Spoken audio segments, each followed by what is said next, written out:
Mtazamaji, karibu kwenye makala mengine ya Kilimo Almasi. Kwa jina naitwa Nicholas Wambua, na katika miaka yangu ya ufugaji, miaka yangu ya kufanya taarifa hizi za ufugaji na kilimo, ni kufahamisha kwamba miaka miwili ambayo imepita nilikuwa katika kaunti ya Embu, na katika kaunti ya Embu kule maeneo ya Siakago nilikuwa na wakulima ambao wanafuga nyuki na wanavuna asali kwa maelfu na maelfu ya lita, lakini cha kushangaza ni kwamba hawajui pa kupeleka hii asali. Hebu nikupe kionjo cha makala hayo ambayo nilifanya miaka miwili iliyopita.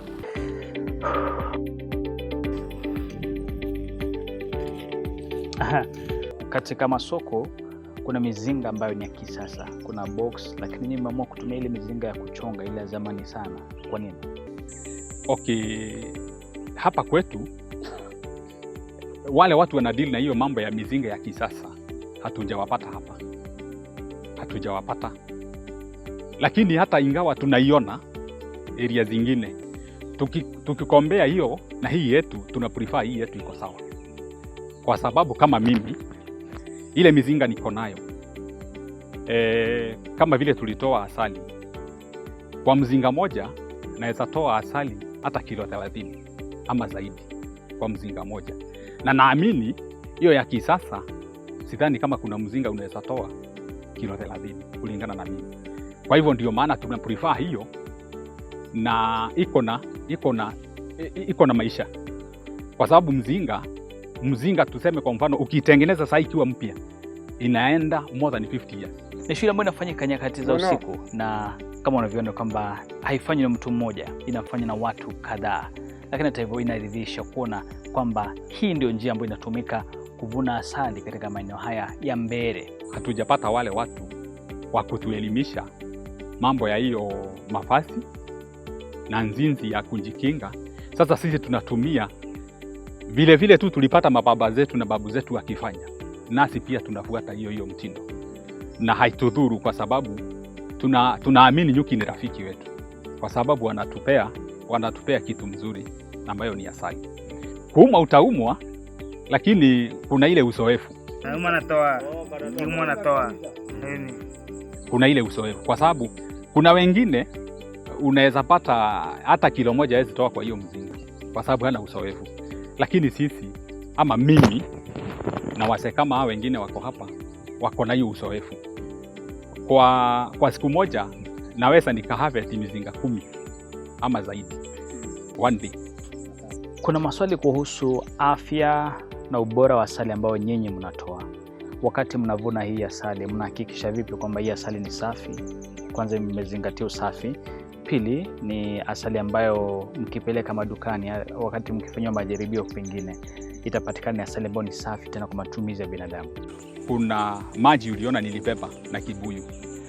Hiyo maji mwenye anapanda huko kwa mti lazima kwanza tumunawishe mikono, kuhakikisha mikono yake ni safi. Akipanda pale, kuna chombo alikuwa nacho yenye alienda kuweka asali. Hiyo chombo imetengenezwa na mti, alafu inafunikwa na ngozi, inaitwa kidhembe. Hiyo chombo iko na kifuniko yake na inakaaga imefunikwa all the time, wakati wote imefunikwa. Kwa hivyo hakuna vile itakuwa na uchafu ndani. Na hiyo chombo hata ukiweka asali huko hata zaidi ya miaka 20 utapata ile asali iko pale na iko sawa tu. Naam, mtazamaji, umeshuhudia kwamba wakulima hawa wamekuwa wakifuga nyuki kwa muda mrefu na wanapata asali kwa wingi zaidi. Wanategemea kuuza ile asali jinsi ilivyo, lakini soko imekuwa ni balaa, yani soko ipatikane. Na ndiposa leo nikaamua kufanya makala haya, mtazamaji, nikiwa hapa katika Savannah Honey. Huyu ni mwekezaji ambaye ameamua kuwasaidia wakulima kwa kupata ile asali na kujua jinsi ya kufanya kitu kinafahamika kama value addition. Kando na hilo, kuna kitu ambacho kimenivutia mtazamaji, na hichi kitu ni kupata ile sumu ya nyuki, yani bee venom, na jinsi unaweza kuundia bidhaa mbalimbali za faida ili kujifaidi mtazamaji. Lakini yote haya anayafanya namna gani? Leo niko hapa mtazamaji, na naingia kule ndani nizungumze naye, nikufahamishe ni jinsi gani anafanya hivi vitu na anafaidika kivipi. njia ambayo vilevile mtazamaji, wewe wapo ni mfugaji wa nyuki, unaweza kuitumia na kujifaidi ama kupata faida zaidi kando na kuuza asali yenyewe. Hebu tuingie huku tujue ni yapi anafanya.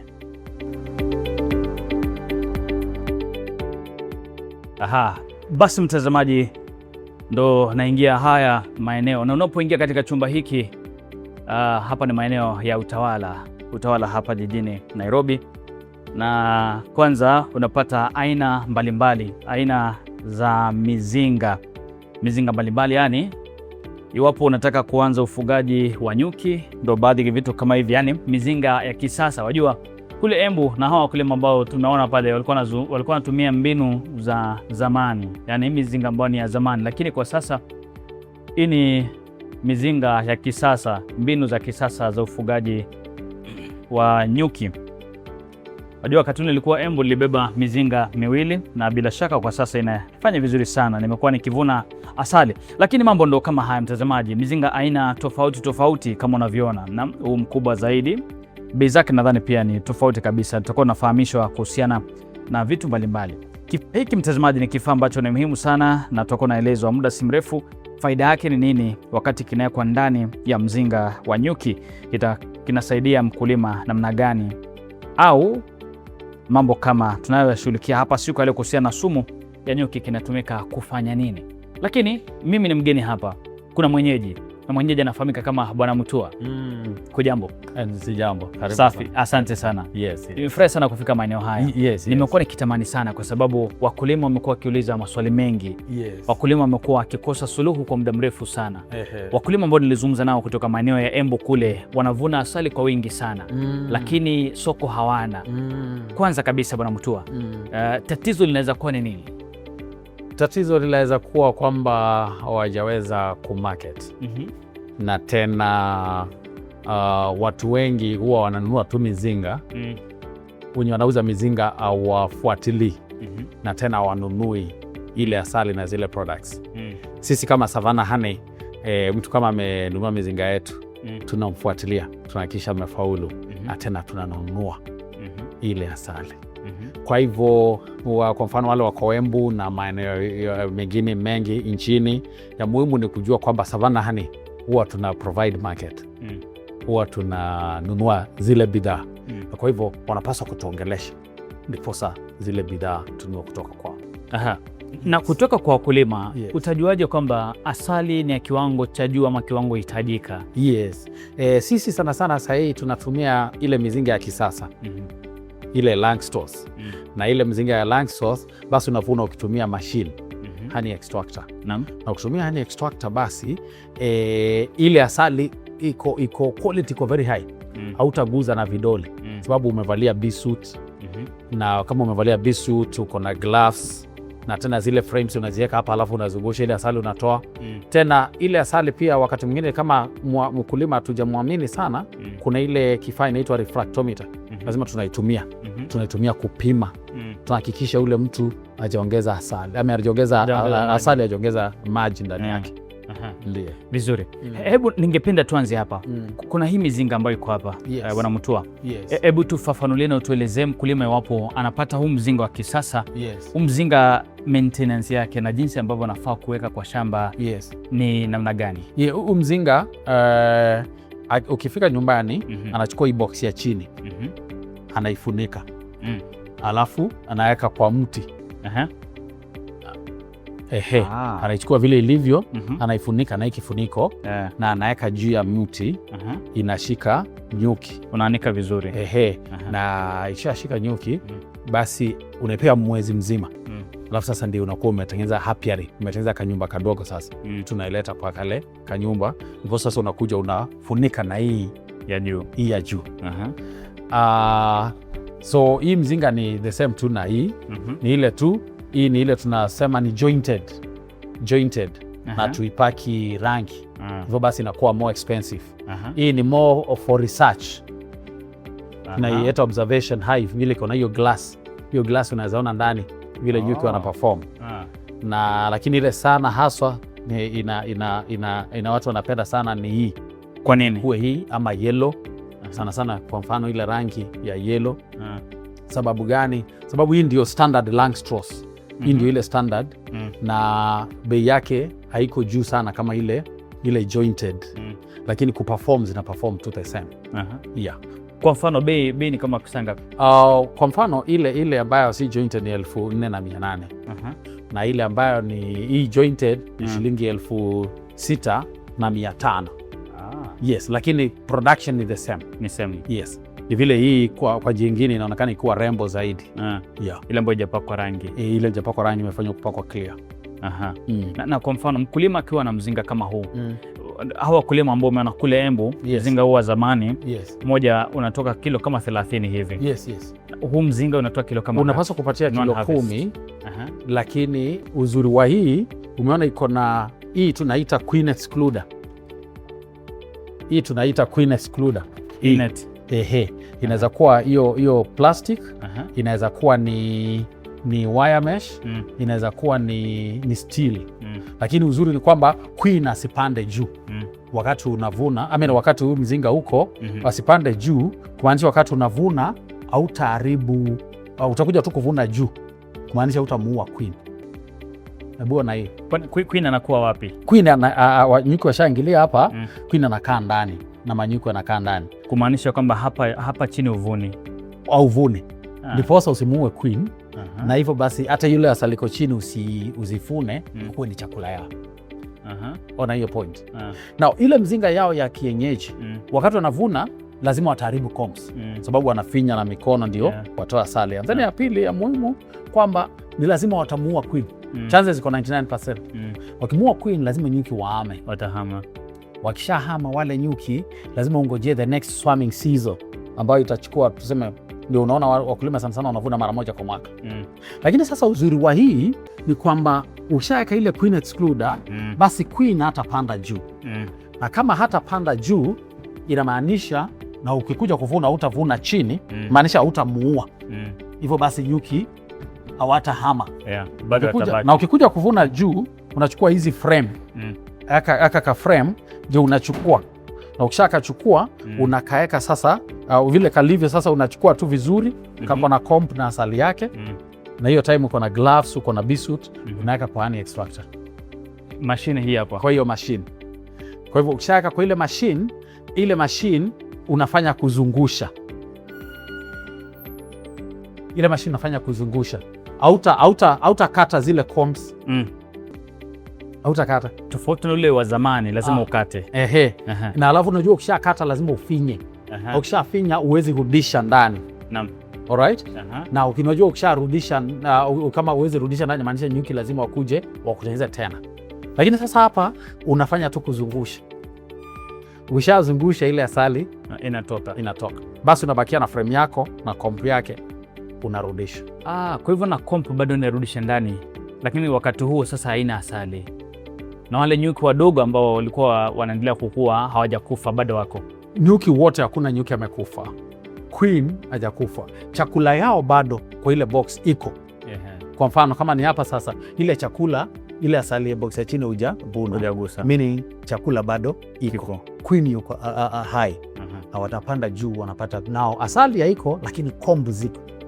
Wanaanza kujaza. Kwa hivyo unajipata sasa umevuna mara 3, 4, 5, 6, 7 kwa mwaka. Kwa hivyo sasa inabadilika, inaacha kuwa asali ya watu kutumia, inakuwa asali ya biashara. Hiyo nilikuwa sijui. Hizi machine unatengeza mwenyewe? Hizi machine tunatengeneza wenyewe. Na hizi machine pia tuko nazo kuimport. Tuko nazo different sizes na different prices. Kwa mfano kama hii ni pesa ngapi? Hii sana sana si ya kuuza, hii sana sana ni yetu ya kutumia. Lakini hii kwa kuuza wale wanakujanga pa wanasema wanataka hii ni 120,000. Sababu nayo inaingia frame mingi. Inaweza ingia frame hata 20.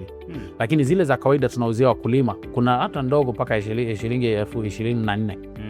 Na kuna shilingi 35,000 hivyo kupanda juu. Na ni manual, kwa hivyo haitumii umeme. Haitumii umeme na iko rahisi. Hii mzinga moja unafinia less than 4 minutes, 3 minutes ushafuna mzinga moja. Very fast. Hata tule tudogo 4 minutes ushafuna mzinga moja.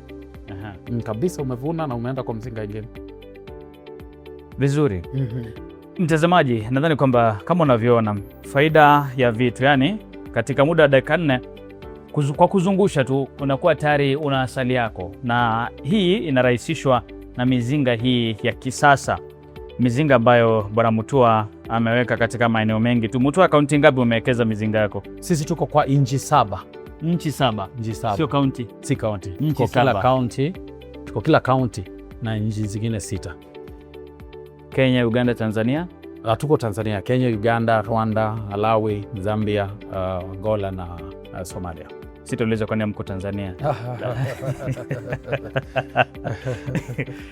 Lakini la muhimu kutaja ni kwamba hapa nchini Kenya mko katika kila kaunti. Tuko kila kaunti na tuko na maofisi kila mahali. Kwamba mtu asali yake akishavuna hahitaji kutuma Nairobi. Anapeleka tu kwa ile ofisi iko karibu. Inapimwa na analipa. Naam. Ulianza hii biashara ya asali lini? Tuko na miaka 13. Miaka 13. Yes. Miaka 13. Ndio. Aha. Yes. Bwana Mutua, ulisoma Kabaha? Yes, nilisoma Kabaha. My schoolmate.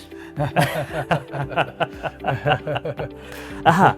Basi mtazamaji, tuachane na hayo ya shule kwa sasa, lakini la kutaja na muhimu zaidi ni kwamba asali kama hii, basi ukishaitoa kutumia hii mashine, inatoka asali ya kiwango cha juu zaidi, yani quality, good quality honey. Mtazamaji, kufikia hapo naomba tuelekee kwenye mapumziko mafupi. Mapumziko ni yatatupeleka Bwana Mutua, lakini basi mrefu nitakuwa narudi sasa ni kupeleke pale ambapo nilikuwa nataka kugusia, yani kuhusiana na maswala ya uvunaji wa sumu ya nyuki pamoja na baadhi ya bidhaa ambazo zinatokana na nyuki, mtazamaji. Na kuna mengi ambayo yanajitokeza. Kwa mfano, hii ni kilo moja ya asali ambayo nadhani kwamba bei yake itakuwa ni shilingi 1000 kama sijakosea, 1000 na hivi. Na bila shaka na mtazamaji, kuna mambo mengi sana ambayo yanatokana na asali, yani bidhaa mbalimbali. Hapa unaona kwamba kuna candle ama mkipenda mshumaa na bidhaa nyingine nyingi sana, mafuta haya kujipaka, vile mazuri sana ya kupaka nywele, na kuna vitu kama vile shampoo. Vitu vyote hivi mtazamaji vinatengenezwa kwa kutumia asali, kwa kutokana na nyuki. Yani kuna vitu vingi sana ambavyo tunapata kutoka kwa nyuki. Mwenye hapa ni Bwana Mutua. Bwana Mutua, yes. Swali rahisi sana. Yes. Bidhaa ngapi ambazo tunapata kutoka kwa nyuki? 6 hivi. Kama 6? Yes. Aha, moja. Hiyo ni ile asali. Asali yenyewe sasa. Ile wax. Wax. Ile propolis tunaita gundi. Aha. Tena ile royal jelly. Ile chakula ya queen. Aha. Ile nafanya queen aishi miaka 5 na nyuki anaishi siku 40. Tena kuna ile bee venom. Okay. Na tena kuna ile bee pollen. Ile kitu ya yellow unaonanga kwa miguu. Ya nyuki. Hiyo na faida yake nini? Iko na faida kubwa sana. Ni ya muhimu zaidi. Ni superfood. Iko na certain protein ambayo iko kwa nyama yoyote. Haiko kwa legume yoyote. Inaliwa. Inatibu magonjwa 52. Na sisi tumetoa teknolojia kule Netherlands ya kutibu magonjwa 11 ambazo ndio hizi unaona hapa. Tuko na pollen for kidney, several of them. Pollen for diabetes, arthritis, high blood pressure, liver. Inatibu kabisa. 11. Kuna kitu sielewi. Yes.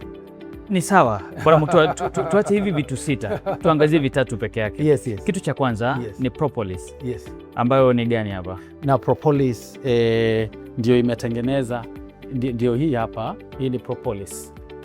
Wakati mzinga kijiwe hivi. Wakati mzinga imepasuka, nyuki wanaacha kutengeneza asali. Wanaenda wanatafuta tree sap, ile maji ya mti. Na wanachanganya na some resins, wanatoa resins kwa mwili yao, wanachanganya. Wanaziba ile ufa. Na kwa hivyo ile propolis inatibu magonjwa zaidi ya 1000. Siku hizi inatumika kutengeneza madawa. Na kwa sababu ni 99% antiviral, 99% antibacterial, 99% antifungal. Na siku hizi tuko na teknolojia mpya ya kuivuna. Ukitaka uvune unaweza pata mingi. Unaweza pata kilo moja kila siku 14. Kwa hivyo kwa mwaka unaweza vuna mara 20. Na kila kilo tunanunua shilingi 1900. Kwa hivyo mzinga moja unakupea shilingi 38,000. Subiri. Yes. In one harvest, unatoa kilo ngapi? Kilo moja. Na kila kilo ni 1900. 1900. Na unavuna baada ya kila siku 14. Unaivuna baada ya kila siku 14. Kwa mwezi pesa ngapi? Tuseme 3,800 kwa mwezi. Kwa hivyo kwa mwaka uko na karibu 38,000. Propolis peke yake? Hiyo ni propolis peke yake. Tuko nayo teknolojia mpya kuivuna. Na kwa hivyo ndio imetengeneza vitu kama hizi, ndio imetengeneza masabuni zetu, imetengeneza hizi lip balm, ndio imetengeneza dishwash detergent, hand wash, imetengeneza shampoo, ndio imetengeneza hizo tena air conditioners. Tuko na imetengeneza pia ile tincture. Hiyo ni propolis. Yes. Nyingine umesema ni the pollen. The pollen. Bee pollen. Yes. Pollen ile kitu ya yellow inatoka kwa miguu ya nyuki. Yes. Naona hivi ndio basi tuko na teknolojia ya kuivuna. Kwamba ile mzinga nyuki wakianza kuingia pale ndani ya mzinga, tunaweka kale kakivaa pale ndani, inapanguzwa. Tunayo hapa. Ndio gani? Tunayo hapa ndio hii pollen collector. Ya yellow. Ya yellow. Sasa wanatoaje na vile tudogo? Vile unavyoona ile pollen collector iko na tuma shimo tudogo. Kuna tuma shimo tu ambapo nyuki wanapitia. Kwa hivyo nyuki wakirudi jioni unakuwa umewekelea hapa. Nyuki wakishatoka asubuhi saa 4 unaweka hii pollen collector saa 5 hivi. Sasa wakitaka kurudi lazima wajilazimishi wapite hapo. Wakati wanajilazimisha basi hiyo miguu inapanguzwa, unakuja baadaye unatoa hiyo inaingia hapa. Unaenda unaanika vizuri. Tunakuwa tuna train wakulima wetu jinsi ya kuifanya ndiposa ikue haiwezi ndio isiharibike. Unajua sasa kama utakausha vizuri itaharibika. Yes. Na kwa hivyo basi sasa tumetoa bee ile pollen. Yes. Kwa mfano. Yes. Bidhaa kama hii imeandikwa bee pollen for kidney. Yes. Tuko na extracts. Tuna extracts tuna import. Tunakuja sasa kama ni ya kidney, kuna extract ya kidney ambayo ni powerful kwa kidney. Tuongeza kwa ile pollen. Inapewa nguvu na pollen. Ile kidney inaponyesha. Kama ni liver, kama ni diabetes, kama ni high blood pressure, inafanya vizuri sana. Sasa hii ni ya figo. Yes. Kisha kuna nyingine nimeona kwamba ni for liver. Yes. Ya liver pia iko. Kwa hivyo yale manyoya kwenye miguu ya nyuki ni dawa kabisa. Vile unaona ukiangalia saa 3 asubuhi utaona kitu ya yellow kwa miguu. Hiyo kitu hiyo wakienda kwa maua nyuki wanakunywa nectar, inachanganya na enzymes, inatengeneza asali. At the same time wanabeba ile male part of the flower, that is the pollen, ambayo sasa inakuwa kama chakula ya watoto. Kwa hivyo wao wanairudisha ikakuwa kama chakula ya watoto, na ndipo sasa unaivuna pale wakiingia. Kwa wiki unaweza vuna mara 2. Yes. Kwa hivyo matayarisho yake ni namna gani? Sasa tunapata ile pollen, tunapata ile pollen tunaichanganya na extracts kidogo za ugonjwa fulani. Kwa hivyo kama kwa mfano hii ni ya diabetes, tunaichanganya na extract ya diabetes. Basi ina react na ile pollen. Ikiingia kwa mwili ile diabetes inaigonga. Kwa hivyo unafaa kuikunywa namna gani? Unachukua kakijiko asubuhi, unaweka kwa chai ama kwa maji moto. Tena jioni unaendelea tu hivyo. Muda kidogo unaona umekuwa sawa. Vizuri. Mtazamaji, haya ni baadhi ya mambo ambayo mimi nilikuwa sijui. Unafuga tu nyuki, nina mizinga yangu 2-3, lakini mambo kama haya nilikuwa sijui kama yana faida zake. Nani angejua kwamba miguu ya nyuki vile vile ina faida kubeba bee pollen. Bwana Mutua, tumeachana na pollen. Sasa kuna bidhaa nyingine ya 3. Yes. Ambayo ni bee venom. Ile venom, sumu ya nyuki. Sure. Hii nayo inatoka wapi? Ile sumu ya nyuki ni ile maji inafanya mtu avimbe akiumwa na nyuki. Watu wengi wanafikiria kwamba wanavimba kwa sababu ile mshale. Au fimbe kwa sababu ile mshale. Unavimba kwa sababu ile maji imetoka kwa ile mshale. Lakini kwa nini nyuki wanapenda macho? Sorry? Nyuki wanapenda macho. Wakianza kuuma na zao kutoka macho. Wanatafuta mtu macho sana. Maybe because wanatafutanga brightness. Anything bright. They will attack it. Sasa bee venom wanakuuma. Yes. Nyuki watu mara mingi wamekuwa wanatutisha nyuki tuwapelekee ikawaume itibu arthritis. Na sisi tulikuwa tunapelekea mtu nyuki 3 zimuume asubuhi, after lunch na jioni. Kwa siku 3. Yaani kama dawa. Ushakula lunch hivi, nyuki 3 tunazile. Kama arthritis yako ni hapa, tuna direct zinakuuma hapa. Kisha baada ya siku 3 unatulipa 45,000 na unapona. Lakini siku hizi hatufanyi hivyo sasa. Siku hizi sasa tuko na njia ya kisasa ya kupata ile venom. Na tukishaipata tuko na teknolojia kuchanganya ile venom na asali at a very high pressure. Kwamba sasa badala ya kutumia nyuki, sasa tunatumia ile asali. Ile asali unakula asubuhi na jioni. Kwa muda kidogo unasikia arthritis yako imeisha. Na sasa tunatumia sana kwa breast cancer. Natumia sana tena kwa HIV. Sasa yale maji baada ya kile kidude nyuki amekudunga unatoa aje? Isikuume sasa isikudunge. Sasa unatumia ile venom collector. Ile mashine ya kuvuna sasa. Yes. Juu unaongeza pale kwa mzinga. Ipo? Kituko nayo. Mouse ilete.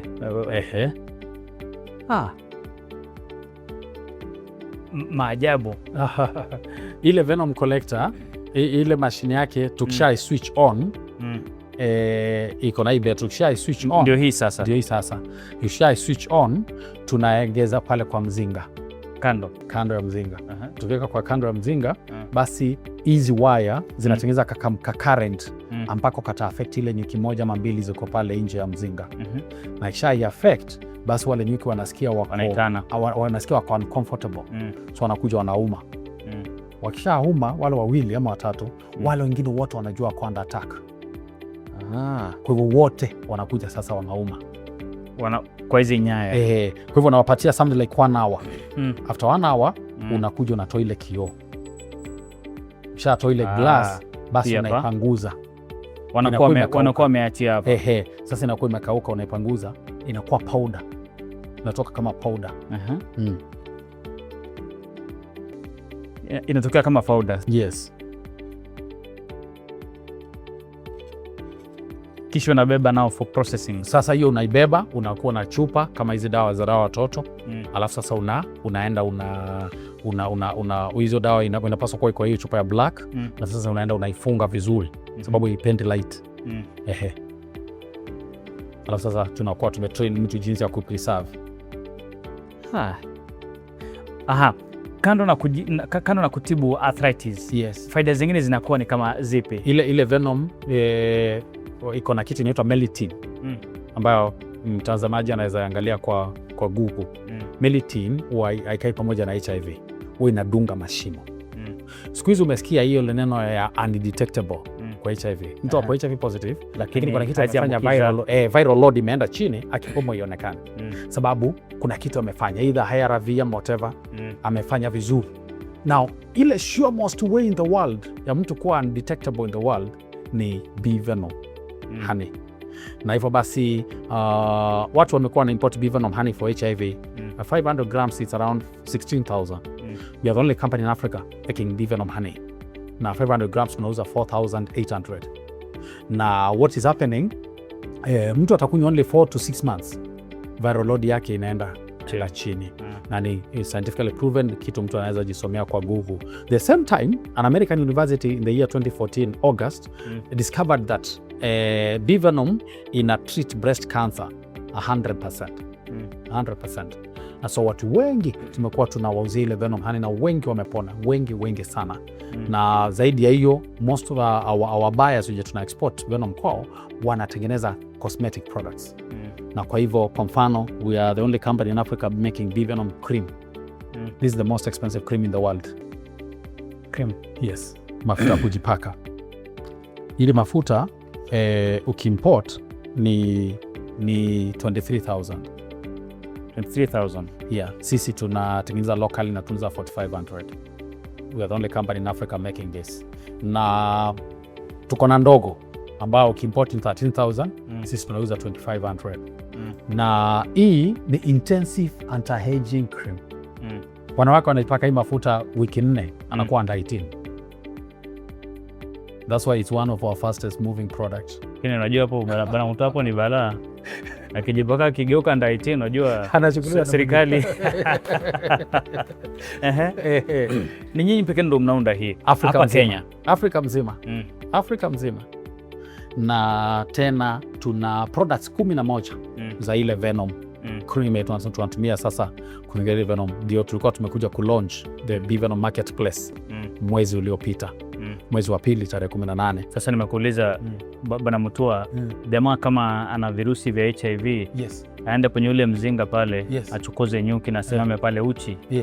Nataka kusema viral load yake itarudi chini. No, akienda uchi ataumwa mingi na si vizuri. Lakini atafute jinsi ataumwa na 2. Sasa sumu itamzidia kidogo tu, kidogo. Si ile mingi sana. Kidogo. Ubaya wa ile nyuki unajua hawezi enda maybe kila siku. Lakini uzuri wa asali unajua anaweza jiprogram akakunywa kila siku. Na tena unajua uzuri wa ile asali si kama kuumwa, hautasikia pain. Unajua wakati mwingine unaweza jizokoza zikakuja mingi mpaka zikaenda kwa ng'ombe. Sumu ikizidi inakuwa mbaya zaidi. Ndio sure. Lakini kwa breast cancer pia kama kuna huo ugonjwa unasema kwamba anaweza weka nyuki kwa siku, kwa mfano kuumauma. Most tuna encourage mtu akuwe na ile asali iko na hiyo sumu. Hiyo ndio best. Because wakati mwingine ukiambia mtu aenda jidirect kienyeji ni rahisi sana kupata. In any case kushika nyuki watatu si rahisi. Unless professional. Unless sasa sisi kumpelekea kujisikia uwezi ngumu sana. So tuko na 11 products ambazo zinatokana na Bee Venom. Bee Venom. Na ya muhimu zaidi, kwa mfano hii ni scrub. Ile scrub iko na Venom.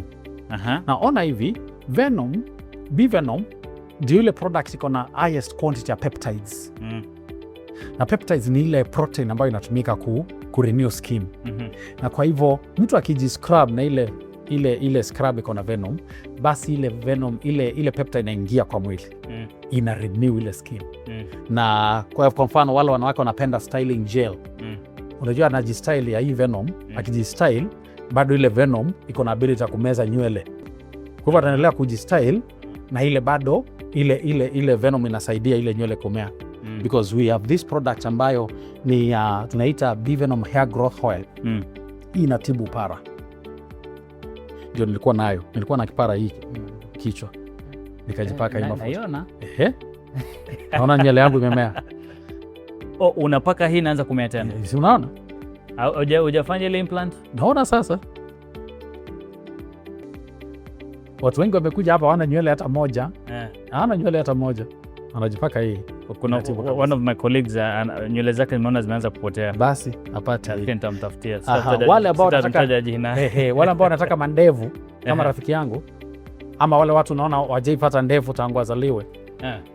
Unaona kuna watu wanapenda ndevu sana na hawana ndevu. Ama siku hizi unaona kuna hiyo fashion, watu wanataka madevu kubwa. Hii nao lazima niende nayo. Tena kuna hiyo unapaka namna gani? Kama tu mafuta tu. Hilo unapojipanga asubuhi mafuta. Na sasa kibahati mbaya nikipaka uso wote, si nitaanza kumea nywele. Ina attract tu. So long as huwezi paka kibahati mbaya. So unajipaka intentionally. Hiyo bwana Mutua sema nifungiwe. Tena tuko na hii ni sunscreen, tuko na ile Venom. Tena tuko na serums, tuko na high creams, tuko na quite a number of the products. Alafu hizo hapo ni mshumaa candles ambazo zinatokana na wax. Kwa mfano hizi sasa zimetoka na wax.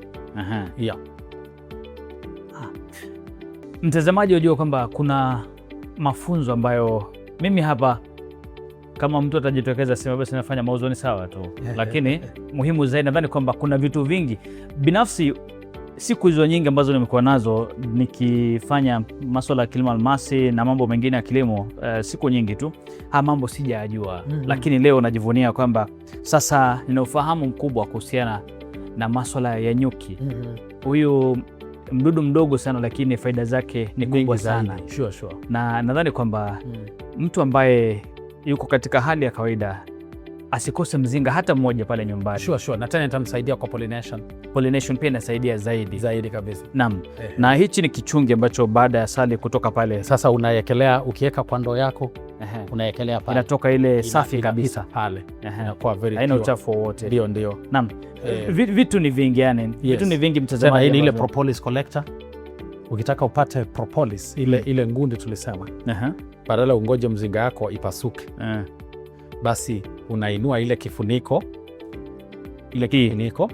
unaweka plywood, alafu tena unafunika tena. Then after 14 days unakuja unatoa ile kifuniko, unatoa ile plywood, basi unaweka hii. Wakikuja the same day, wanakuja wanasikia ni kama hewa imebadilika kidogo. So watajiuliza nini imefanya hiyo. Kama wakipanda juu waone hizi mashimo, basi watasema kuna mtu amekuja akaziba mzinga.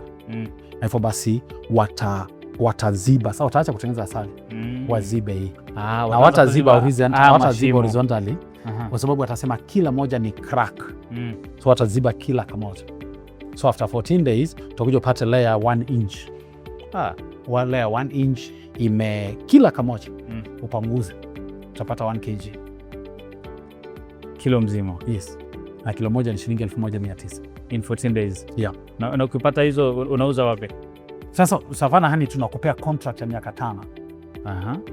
Au utasumbuka na market hata siku moja kusupply. Yeah. Pamoja na asali. Kila product yote tunanunua. Na ili kwa mfano muwe na mkulima qualify kuwa na contract na nyinyi, anahitaji kuwa na mizinga mingapi? Naambia mtu lazima kuwa na mizinga 20 anunua kutoka kwetu. Lakini hata hivyo anaweza nunua kidogo na ongeze within miezi 6 afikishe 20. Kutoka hapo mnakubaliana, tunakubaliana kwa hiyo miaka yote kwamba mtaenda nyi wenyewe mvune ama atavuna waletee? Tutamfunza. Kuvuna ya kwanza tutafuna free. Ndipo sasa tu train yeye na timu yake. Baada ya hiyo wanavuna, analeta kwa ofisi yetu yenye iko karibu.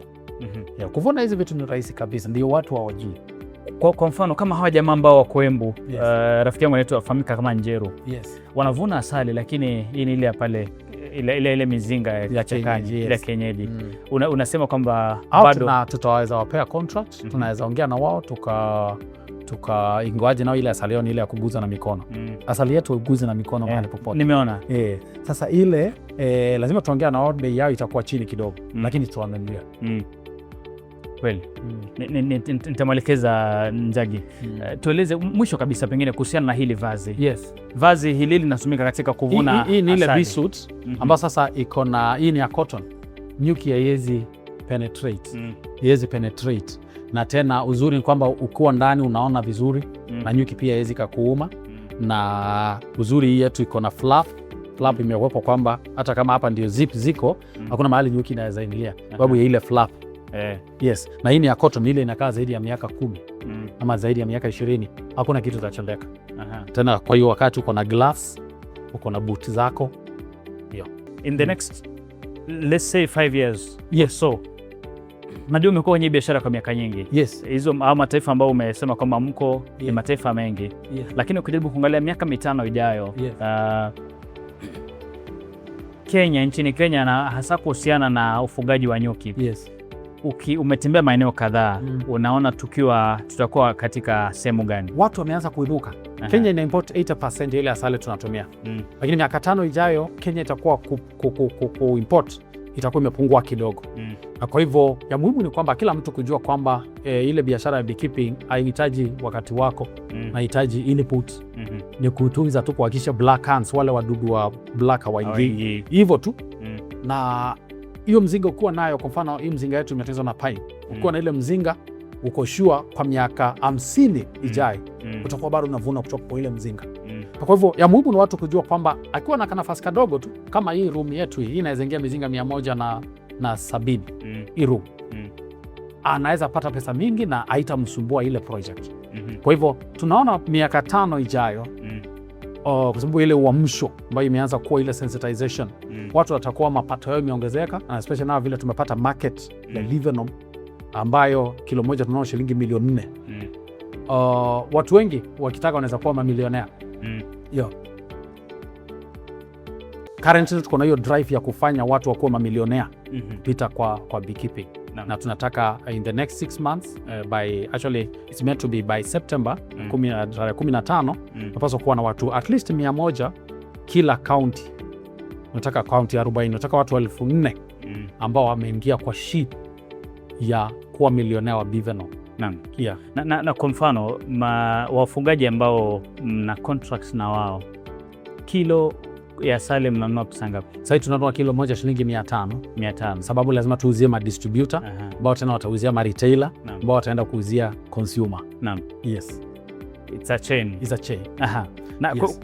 kuna bidhaa nyingine ambazo ziko hapa. Sasa ile asali basi siku hizi tume value add. Tume infuse. Kwa mfano kuna watu siku hizi wengi unaona akikunywa chai anataka kuweka lemon. Ama anataka ginger. Anataka akipikiwa lazima ginger iwekwe. Sasa tume infuse. Ikakuwa kila product kila product unataka. Kama ni cinnamon, tuko na cinnamon honey. Kama ni kwa mfano hii ni sweet mint, vanilla. Hiyo ni vanilla basi. Kama ni ingine kuna mtu anataka vitu zile za kumweka nguvu. Tuko na mukombero honey. Iko wapi hiyo? Mukombero honey. Hiyo iko wapi? Mukombero honey ndio hii. Naona mouse yame Mukombero honey tuko nayo hapa. Hiyo kumbuka pia nifungiwe. Yes. Tuko na mukombero honey, tuko na sweet mint, tuko na sweet lime, tuko na vanilla, tuko na like 11 of them. Na hiyo inasaidia watu sana sababu badala mtu apuwe na ginger na at the same time honey, akunywe ile asali kama ni cinnamon, iko na kila kitu. Tena hii ni propolis honey. Propolis honey ni ile asali iko na propolis. Sasa unakuwa kwamba ule mtu akikunywa ile asali kama akona shida ya acid, gas, coughs, colds, flu, anything, basi inatumika. Basi the same time kuna hii venom honey. Hii ni ile nilisema. Hii ukiimport ni 16,000. Savannah honey, we are the only company in Africa making this. Na hii tena tunauza shilingi 4,800. Na mtu wakiwa na zile condition achukua tukajiko moja asubuhi. Ama mtu tu wa kawaida tu akitaka immunity yake ipande. Kuwe ako very strong. Kajiko moja asubuhi, kajiko moja jioni. Tena hii ni ile propolis tincture. Kama mtu akona gas, acid, coughs, colds, anaweka drop. Just like 3 drops under the tongue. Yeah, within 2 days hiyo condition yake. Nipenda kumaliza homa ya watoto. Kabisa. Wakati shule zimefunguliwa na watoto wote unaona wako na flu. Watu wengi siku hizi wameanza kununua hii. Inafanya wonders.